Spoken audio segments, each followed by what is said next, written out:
Vincent Payon, bonjour. Bonjour. Merci d'être avec nous. Vous êtes le philosophe du Parti socialiste, agrégé de philosophie. Vous venez de publier un éloge du politique au Seuil, dont on va parler. Vous êtes chargé officiellement par Martine Aubry de réfléchir sur le projet, sur la dimension à la fois culturelle et idéologique pour la campagne de 2012.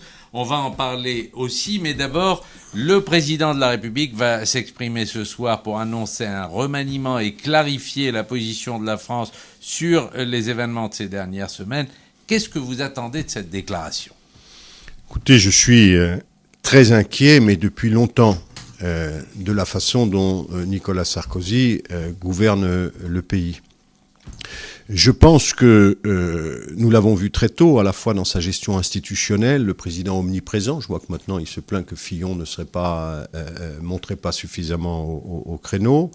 Son interventionnisme brouillon, ses comportements ostentatoires, ses violences verbales, ses agressions contre des parties entières de la population et des contresens économiques que nous payons très gravement aujourd'hui.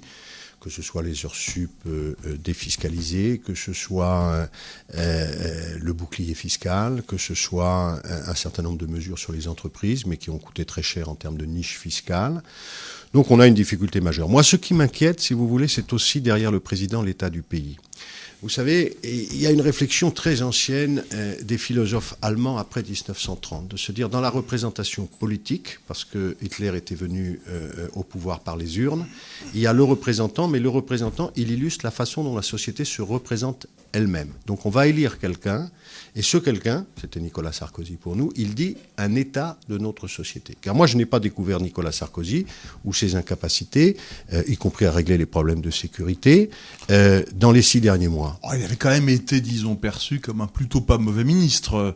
Et on se souvient même que Jacques Chirac, quand il avait fait un remaniement, il avait, après avoir dit que Nicolas Sarkozy ne pouvait pas être à la fois au parti et ministre, avait fini par l'inclure comme s'il n'y avait que lui quasiment pour occuper ce type de fonction. Il avait soutenu Luc Ferry au moment difficile de la négociation avec les personnels de l'éducation. Enfin, il n'y avait plus que Nicolas Sarkozy quand il était ministre. Et aujourd'hui, pour des raisons totalement irrationnelles.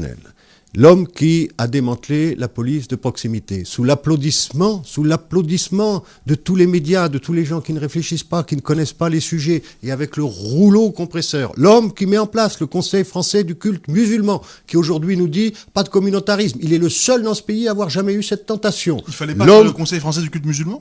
D'abord, ça a été fait par chevènement avant, mais pas prendre un certain nombre de gens comme interlocuteurs, et pas en permanence. C'est-à-dire de qui vous parlez ? Ce qu'il a fait avec un certain nombre des représentants des communautés. Il fallait pas l'UOIF parmi les représentants des musulmans de France ? On l'a dit à l'époque, et la façon dont il a instrumentalisé, et comme il l'a fait toujours, y compris les communautés, et permettez-moi de vous le dire, la communauté juive. Bon.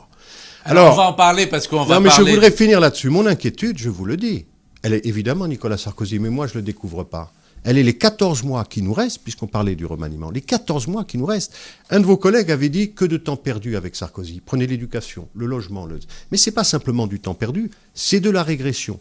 Qu'est-ce qui va se passer dans les 14 mois ? Franchement, si c'est le retour d'Alain Juppé, je ne crois pas que le pays va se porter mieux. Et moi, je suis impatient que nous sortions de ce mauvais moment de notre histoire. Alors, ce soir, on va parler du débat, naturellement, sur la laïcité, l'islam, etc. Mais ce soir, il va être question surtout de politique étrangère et face au vent de révolte qui touche le Proche-Orient et le Maghreb, il y a eu un groupe d'intellectuels qui ont signé un appel dans Le Monde, une sorte d'éloge diplomatique face à ce qu'ils considèrent comme des couacs à répétition. Qu'est-ce que vous pensez de cet appel ? Écoutez, moi, je m'occupe au Parlement européen de ces questions. Je siège à la Commission Affaires étrangères, où j'ai succédé à Michel Rocard. Je siège dans l'Assemblée parlementaire Euro-Méditerranée. J'étais le rapporteur des positions européennes sur l'Union pour la Méditerranée. Je pars pour Rome mardi, siéger 3 jours avec, on verra s'ils sont là, des Tunisiens, des Libyens, des Égyptiens, etc. La vérité, c'est que personne, y compris les meilleurs spécialistes que je fréquente, n'ont vu ce qui allait se produire. Mettons-nous 2 mois en arrière et venez dans une réunion où vous avez les ambassadeurs, y compris d'Israël et ailleurs, ce que nous faisons tous les 15 jours. Personne n'avait vu cette affaire venir. Après, il y a la qualité des réactions. Bon, il est évident que notre diplomatie est dans cette affaire-là abîmée. Mais je tiens à vous le dire, ça n'est pas nouveau. Là encore, on se réveille. On nous a expliqué que la présidence française de l'Europe avait été une réussite. Je suis prêt à vous montrer que ce n'est pas le cas. Le lancement de l'Union pour la Méditerranée, j'y crois profondément, j'y crois depuis 20 ans. Le développement de l'Europe et vers son sud a été un échec constant lié à des comportements erratiques, arrogants, intempestifs de Nicolas Sarkozy. Donc nous avons un problème. Mais il y a un moment, je vais vous dire, moi j'ai parlé très tôt d'abaissement national et je me suis retiré après le débat répugnant pour notre pays qui me rappelait la pire période de notre histoire sur identité nationale et immigration. Voyant que personne ne voulait comprendre ce qui était en train de se mettre en place. Il fallait un temps où on s'arrête. Mais maintenant, je suis sur un nouveau temps.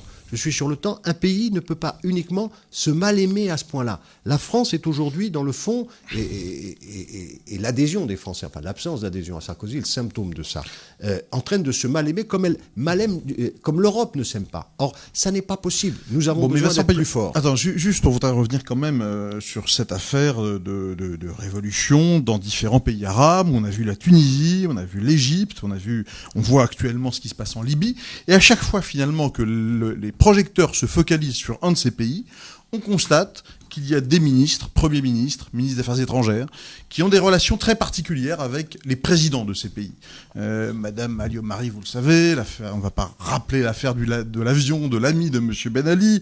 On a appris aussi que M. Fillon était en vacances en Égypte et qu'il utilisait les moyens de la présidence égyptienne. On se souvient de la visite fastueuse de Kadhafi en France. Est-ce que vous ne pensez pas, par ailleurs, que ces relations très particulières que peuvent avoir des dirigeants français avec ces dirigeants arabes-là, concernés par ces révolutions, pèsent sur ce qu'on appelle généralement la politique arabe de la France ? Si, bien sûr. Bon, d'abord, il faut pas tout mélanger. Il est de tradition à ce que nous ayons, et y compris la France, des relations privilégiées avec le sud de la Méditerranée. Deuxièmement, dans l'affaire Kadhafi, avec les excès invraisemblables de Nicolas Sarkozy lorsqu'il a reçu Kadhafi, mais il fallait s'exprimer à ce moment-là. Moi, je n'aime pas les gens qui s'expriment avec tous ceux qui crient et qui tirent sur les ambulances, car c'est une ambulance aujourd'hui, Sarkozy. C'est vraiment... Il fallait s'exprimer à ce moment-là. Moi, je l'ai fait. Mais vous savez bien qu'en termes géostratégiques, et vous savez que l'Union était en train de négocier, j'y participe, un accord d'association avec la Libye. Nous avions, et les Américains en tête, et Kadhafi a travaillé pour ça, contre le terrorisme, pour stabiliser la région. Il y avait une nouvelle donne internationale. Donc ne prenons pas toujours non plus nos concitoyens pour des imbéciles. Ce qu'il y avait derrière, c'est évidemment des questions économiques que les gens voient, c'est un régime qui a de l'argent, mais c'est aussi des questions géostratégiques. Après, vous me posez une question qui pour moi est d'une autre nature. C'est les comportements individuels des dirigeants. Mais oui, si on remet un peu de morale publique, j'en serais extrêmement heureux. Ça concerne les rapports qu'on peut avoir avec des pays amis lorsqu'on part en vacances, ça concerne aussi, ça commence à la soirée du Fouquet's. Il y a une privatisation de la France par un certain clan depuis un moment, et les intérêts économiques nous gouvernent. Si nous avons construit une république et une démocratie, c'est parce que nous avons créé un espace public, ça s'appelait l'école, ça s'appelait aussi le journalisme, espace public qui n'est pas soumis à des intérêts privés.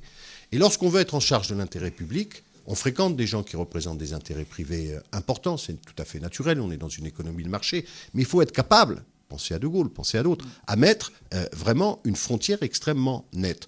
Bon, ça n'a pas été le cas des fois déjà, parfois sous la gauche, ça n'est plus du tout le cas sous Nicolas Sarkozy, qui lui-même pendant des années, je vous le dis, a fait l'apologie de l'argent et l'apologie de ses amis qui représentent des intérêts puissants. Alors vous parlez de morale publique, Nicolas Sarkozy dit quand même aujourd'hui à propos de Kadhafi, il doit partir.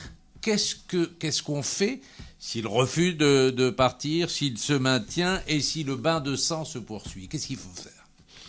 Écoutez, vous voyez bien que les positions, ça vient d'être rappelé précédemment, sont évolutives. La pression internationale s'exerce. On ne peut pas faire tellement davantage. Est-ce qu'il peut y avoir une ingérence militaire? Vous imaginez la gravité de questions comme cela. Vous notez aussi que nous n'avons pas toutes les informations. Moi, je ne fais pas partie de ceux qui sont les premiers destinataires de la réalité de la situation. On vient de nous dire que le fils Kadhafi dit qu'il maîtrise 3/4 du pays. Nous lisons dans le journal le contraire. Donc là, il y a une difficulté. J'espère qu'il y a des gens sérieux. On peut en douter quand on voit le fonctionnement du Quai d'Orsay aujourd'hui, qui sont un peu au fait de ces questions.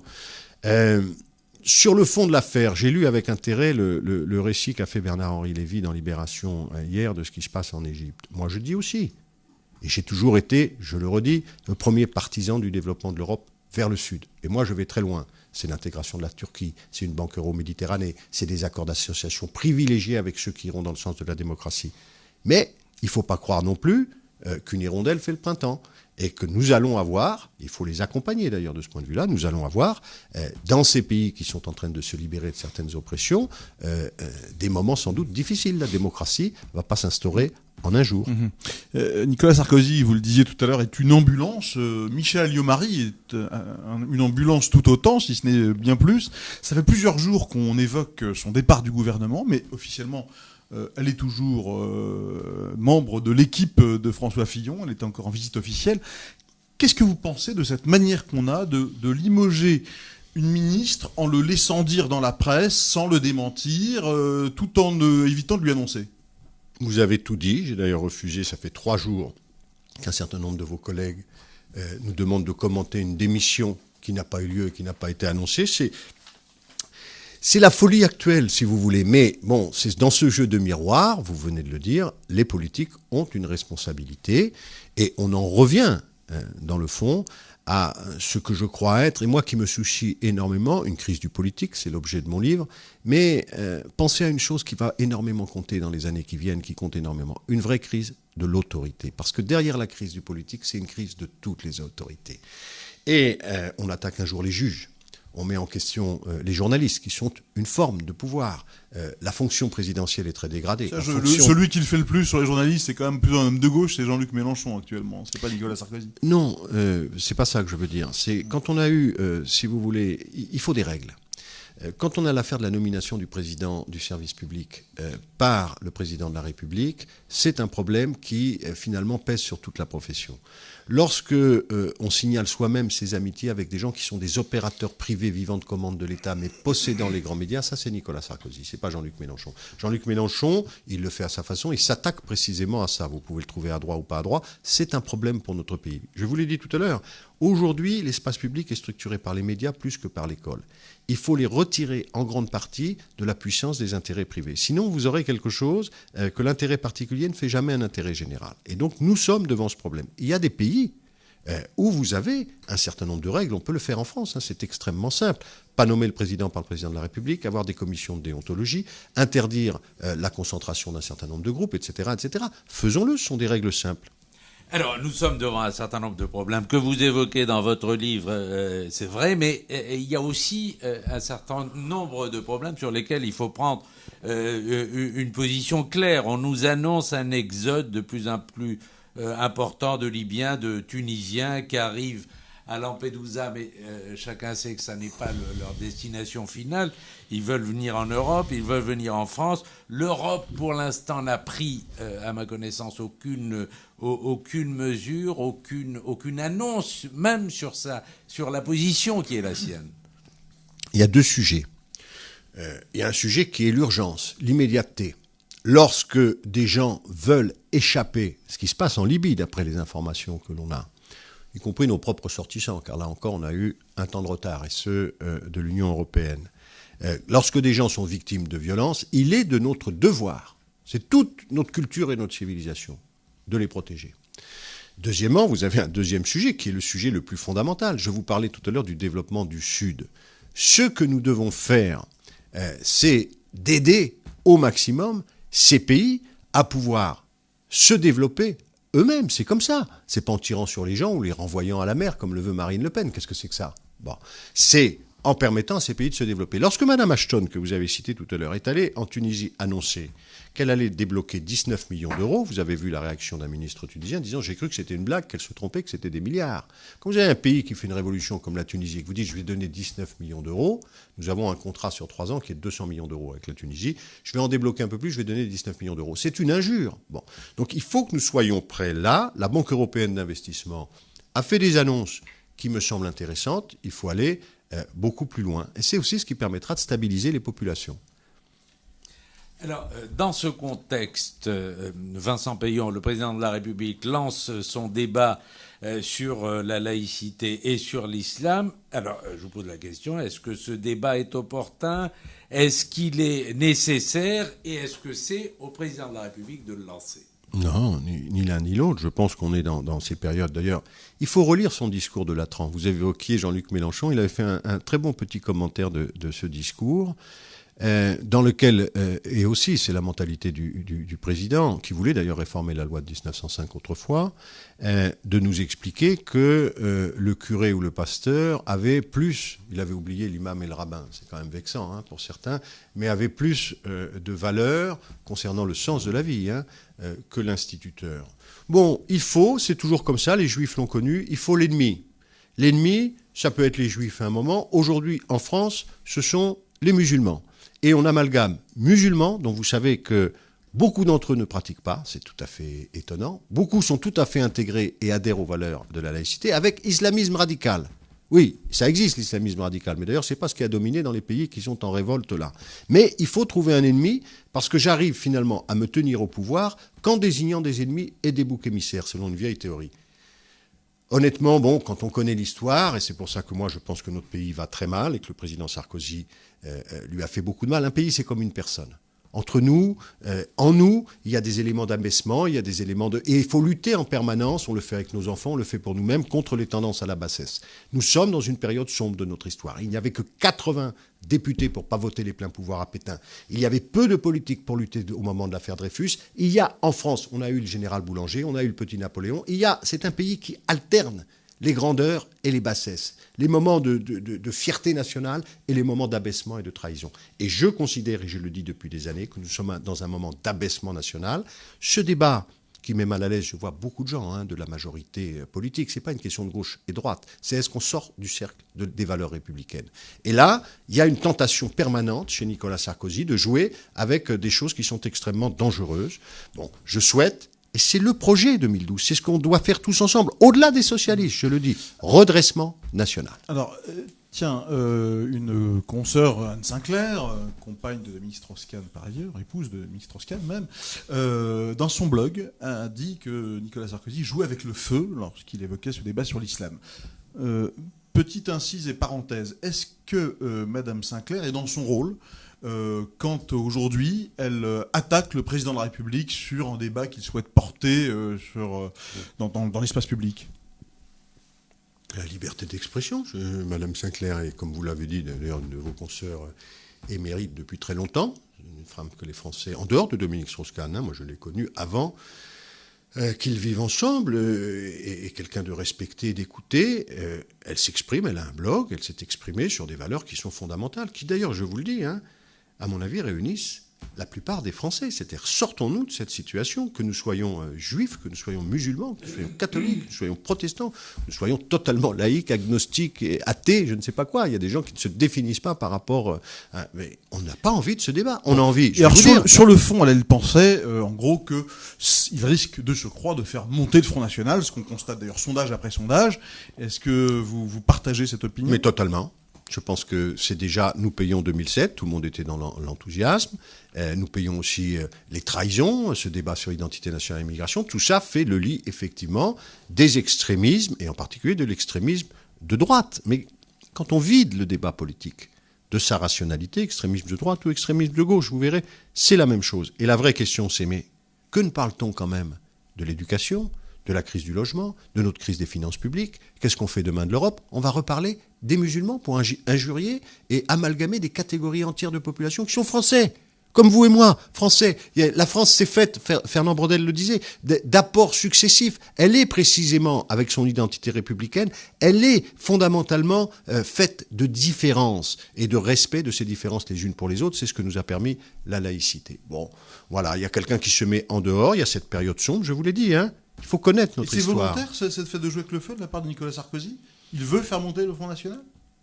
Mais je pense que c'est un échec. Je pense qu'il est totalement perdu aujourd'hui. Il n'y a qu'à voir. Vous me parlez de On vient de faire un remaniement. On a eu un feuilleton pendant 6 mois. Là, à contre-temps, quand même. Ça fait 3 semaines que cette question se pose. On attend la parole du président ce soir, qui vient de parler 3 heures aux Français sur TF1, dans quelque chose qui ne se fait dans aucun autre pays du monde. Donc il faut... Écoutez... Les somnambules, réveillons-nous ensemble. C'est ça l'affaire de 2012. Alors, maintenant, malheureusement, il y a 14 mois à attendre. Vincent Peillon, vous dénoncez à l'instant ce que vous appelez un abaissement national. Vos amis dénoncent une campagne contre Dominique Strauss-Kahn comme étant une campagne de caniveau. Est-ce que vous dénoncez aussi, à votre tour, par exemple, une affiche signée des mouvements des jeunes socialistes où on voit le président de la République faisant un salut nazi et avec ce slogan est-ce qu'il peut aller jusque-là? On peut aller jusque-là. Oui, mais bien sûr, d'ailleurs, elle a été retirée, vous le savez. C'était quelque chose d'ancien qui a été réanimé à ce moment-là. Il y a une polémique. Martine Aubry a tranché à juste titre, comme toute personne de bon sens. Non, ça n'est pas acceptable. Nous sommes encore, et nous devons le préserver. Il va falloir être responsable pour deux, vous savez, y compris dans cette affaire. Et nous devons préserver notre cadre démocratique. Nous devons cesser de dresser les uns contre les autres. Moi, j'ai été l'initiateur du rassemblement avec le MoDem, avec les Verts, avec d'anciens du Parti communiste, en disant attention, la France a des problèmes majeurs. Problème d'école, je le redis, problème de santé, problème de finances publiques, problème de logement. Nous avons abandonné notre jeunesse, nous avons laissé des quartiers devenir vraiment des points noirs sur le territoire de la République. Tout ça, est-ce qu'à un moment, on se relève les manches pour le faire ou pas le faire? Ou on continue ces petits jeux insanes? Si on pense qu'il faut le faire, il faut commencer par avoir des comportements qui sont de qualité, y compris pour les socialistes. Donc ça n'est pas acceptable. Alors la situation que vous décrivez de Nicolas Sarkozy, elle se traduit dans les sondages par un fait un peu nouveau, c'est qu'on a le sentiment aujourd'hui que quel que soit le candidat socialiste qui irait contre Nicolas Sarkozy, eh bien, il gagnerait. François Hollande, Ségolène Royal, Martine Aubry, Dominique Strauss-Kahn, tout le monde est donné gagnant. Est-ce que cette nouvelle donne ne pose pas une difficulté par rapport à l'époque où il n'y avait que DSK qui semblaient être capables de faire barrage à Nicolas Sarkozy? Est-ce que ça ne vous pose pas un problème à vous les socialistes? Et là, par expérience, puisque j'accompagne nos candidats présidentiels depuis 1995, 2 fois Jospin, Ségolène Royal, méfions-nous des sondages. Et ne choisissons pas la politique de la France à partir des sondages. Bon. Et le candidat à partir des sondages. Bien sûr, le candidat socialiste. Bien sûr. Deuxièmement, quand même, en même temps, ne nous plaignons pas. Lorsque, effectivement, nous voyons qu'un certain nombre de nos dirigeants sont appréciés des Français, au point que les Français peuvent imaginer aujourd'hui tant et zéro avec des méthodes qui pourraient être président de la République. Troisièmement, cette affaire des primaires, quel curieux pays. Nous avons voulu cela. Les Français ont poussé très fort. Les commentateurs ont poussé très fort parce qu'ils ont compris que c'est un progrès du suffrage universel. On dit assez de mal des partis politiques. Et voyez notre dernier congrès, la bagarre entre Ségolène Royal et Martine Aubry, pour se dire c'est un progrès démocratique que les Français progressistes, ceux qui le souhaitent, puissent choisir eux-mêmes leurs candidats, que ce ne soit pas seulement nos grandes fédérations, comme avant, on va dire. Bon. Donc les primaires, c'est un progrès. Ça suppose quoi? Simplement d'être en positif, c'est-à-dire que les gens qui ont quelque chose à dire le disent, sans commenter les autres concurrents de façon négative. Ils appartiennent à la même famille politique. Et puisqu'il y a une commission de déontologie, je l'indique là, je vois que les grands candidats se tiennent à peu près correctement. Mais il y a dans les entourages des gens qui font des remarques déplaisantes, voire même des communiqués de presse contre certains socialistes. Ceux-là, je crois qu'on devrait verser leur cas, surtout lorsqu'ils sont parlementaires, à cette commission de déontologie. Il n'est pas acceptable qu'un socialiste critique un autre socialiste et donc fasse le travail de la droite à la place de la droite. Alors, un mot, puisqu'on parle de sondage. On avait fait à l'époque un sondage, c'était d'ailleurs notre station avec Tribune Juive, qui était dirigée à l'époque par mon confrère Yves Deray, et on avait demandé, peut-on élire un président juif en France? Et il y avait eu une majorité, je ne me souviens plus du chiffre, mais c'était une majorité de Français pour considérer que c'était tout à fait envisageable. Si on refaisait un tel sondage aujourd'hui, on aurait la même chose? Moi, je crois qu'on ne va pas élire un président catholique, protestant, musulman, juif. Ils ont des croyances privées et ils ont une histoire que nous devons toujours respecter. Mais notre règle, et sinon nous allons complètement déraper, c'est que nous allons élire un président de la République progressiste, socialiste, sur un projet pour la France, et j'espère pour l'Europe. Si on commence à avoir une discussion en disant président catholique, président juif, on est hors des clous. Donc je n'accepte pas cela. Bien entendu, chacun a son histoire, elle doit être respectée. On ne doit jamais attaquer sur les personnes privées. Et c'était d'ailleurs, vous savez, dans notre tradition, nos présidents de la République ont eu, pour un certain nombre d'entre eux, des croyances religieuses. Ils peuvent aussi ne pas en avoir. Mais ils n'ont pas à les exposer dans le champ de l'espace public. Vous ne pensez pas, pour être être clair que Dominique Strauss-Kahn puisse être handicapé par sa judaïté dans cette compétition présidentielle. C'est hors de question parce que j'ai profondément confiance dans la culture des Français, la maturité aujourd'hui des Français, et je crois qu'il y en a assez que nous soyons désignés les uns et les autres en fonction de nos origines, musulmanes, catholiques, protestantes ou juives. Ce ne sera pas, et si certains veulent s'amuser à ça, attention au boomerang, ce ne sera pas l'objet de l'élection présidentielle. C'est le projet pour la France, quoi pour nos enfants, quoi pour le logement, quoi pour toutes ces questions que ceux qui nous écoutent et puis les gens qui vivent dans ce pays ont aujourd'hui devant eux. Et une grande inquiétude sur l'avenir du pays parce que la désoccidentalisation du monde, c'est un vrai sujet. Et il faut trouver quelqu'un qui soit capable de nous projeter dans l'avenir. Alors, depuis quelques semaines, vous l'avez constaté comme moi, on entend beaucoup parler de la percée de François Hollande. À la fois dans les sondages, il fait la une des magazines, Le Point, c'est l'homme qui ferait peur à Nicolas Sarkozy, et même à Strauss-Kahn d'ailleurs. Que pensez-vous du phénomène microcosmique peut-être qui touche François Hollande, ou plus peut-être selon vous ? Moi, je me réjouis, ce que je vous disais tout à l'heure, qu'il y ait au sein du Parti socialiste, dans cette première génération, c'est-à-dire la génération de Martine Aubry, de Dominique Strauss-Kahn, de François Hollande, des gens qui ont exercé des responsabilités, mais on pourrait parler de Laurent Fabius, et même d'Henri Emmanuelli, qui est une voix importante, et qui a souvent signalé avant d'autres des problèmes que nous allions avoir derrière, comme dans la plus jeune génération, Arnaud Montebourg, Manuel Valls, Pierre Moscovici, une équipe. Parce que quand vous regardez Nicolas Sarkozy, il a un vrai problème d'équipe. Bon, eh bien moi je dis, vous savez... Vous dites on ne s'achemine pas dans cette primaire vers un face-à-face de Dominique Strauss-Kahn, François Hollande. Je n'ai pas bien vu quelles sont les divergences d'orientation politique. Je connais très très bien l'un et l'autre. Maintenant que François Hollande fasse le travail, c'est les primaires aussi qu'il souhaite faire, qu'il le fasse paisiblement comme il le fait, le fait qu'il soit plus dense, qu'il se constitue, qu'il essaye d'établir un rapport direct aux Français, nous servira collectivement, et je fais tout à fait confiance à son sens des responsabilités pour le moment venu, ne pas chercher à nous faire perdre, chercher à nous faire gagner. Vincent Peillon, vous avez parlé des générations. Vous faites partie, vous avez cité quelques-uns de cette génération, des plus beaux fleurons, Manuel Valls, Pierre Moscovici, on aurait pu citer aussi Benoît Hamon parmi ses quadrats, Arnaud Montebourg. La plupart d'entre eux, à un moment donné, ont annoncé qu'ils pouvaient être candidats à la présidence de la République. Vous l'avez pas fait.